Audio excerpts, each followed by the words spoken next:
સલાલ ગામમાં નકલી દૂધ બનાવતી ફેક્ટરી છે તે ઝડપાઈ છે. ડેરી છે તેનું નામ છે સત્યા ડેરી પ્રોડક્ટ ફેક્ટરી. આરોપીઓ ડિટર્જન્ટ પાવડર, યુરિયા અને હાનિકારક રસાયણોને મિક્સ કરીને આ જે કૃત્રિમ દૂધ છે બનાવતા હતા તેની આખી ફેક્ટરી હતી. પોલીસ અને ફૂડ એન્ડ ડ્રગ્સ વિભાગની સંયુક્ત કાર્યવાહીમાં મોટો ખુલાસો કરવામાં આવ્યો છે. ત્યાંથી 4 લોકોની ધરપકડ કરવામાં આવી છે. બધો મુદ્દામાલ કબજે કરવામાં આવ્યો છે.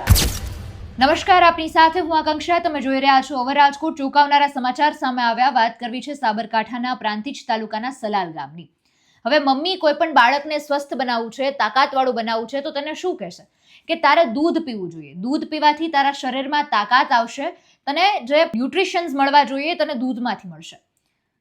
હવે એ દૂધ છે એ કૃત્રિમ દૂધ બનાવવામાં આવતું હતું, એ ઝડપાયું છે. અને દૂધ શેમાંથી બનાવવામાં આવતું હતું? ડિટર્જન્ટ પાવડર, યુરિયા અને હાનિકારક રસાયણોમાંથી આ જે દૂધ બનાવવામાં આવતું હતું તેને લોકોની ધરપકડ કરવામાં આવી છે. આનો પર્દાફાશ કરવામાં આવ્યો છે.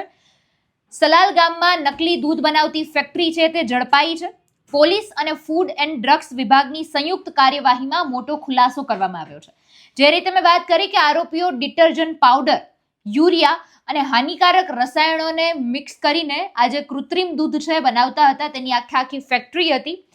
આ ઘટનાને લઈને આખા જિલ્લામાં ખૂબ આક્રોશ ફેલાયો છે. લોકો ખૂબ રોષમાં છે, કારણ કે સ્વાભાવિક વાત છે કે જે ડિટર્જન્ટ પાવડર અને યુરિયા જેવા હાનિકારક રસાયણોમાંથી જે દૂધ બનાવવામાં આવ્યું છે, દૂધ કોઈ બાળક પીશે, કોઈ વડીલો પીશે તો તેના શરીર પર કેટલી હાનિકારક અસર થાય, તેનું સ્વાસ્થ્ય કેટલી હદ સુધી જોખમાય તેની આપણે કલ્પના પણ ન કરી શકીએ. દાહોદ LCB છે, લોકલ ક્રાઇમ બ્રાન્ચની ટીમ અને સાથે ફૂડ એન્ડ ડ્રગ્સ વિભાગના અધિકારીઓએ સાથે મળીને આ ઘટસ્ફોટ કર્યો છે, પર્દાફાશ કર્યો છે. અને આ જે પ્રોડક્ટ છે, ડેરી છે, તેનું નામ છે સત્યા ડેરી પ્રોડક્ટ ફેક્ટરી. ત્યાં દરોડા પાડવામાં આવ્યા હતા. ત્યાંથી 4 લોકોની ધરપકડ કરવામાં આવી છે. બધો મુદ્દામાલ કબજે કરવામાં આવ્યો છે.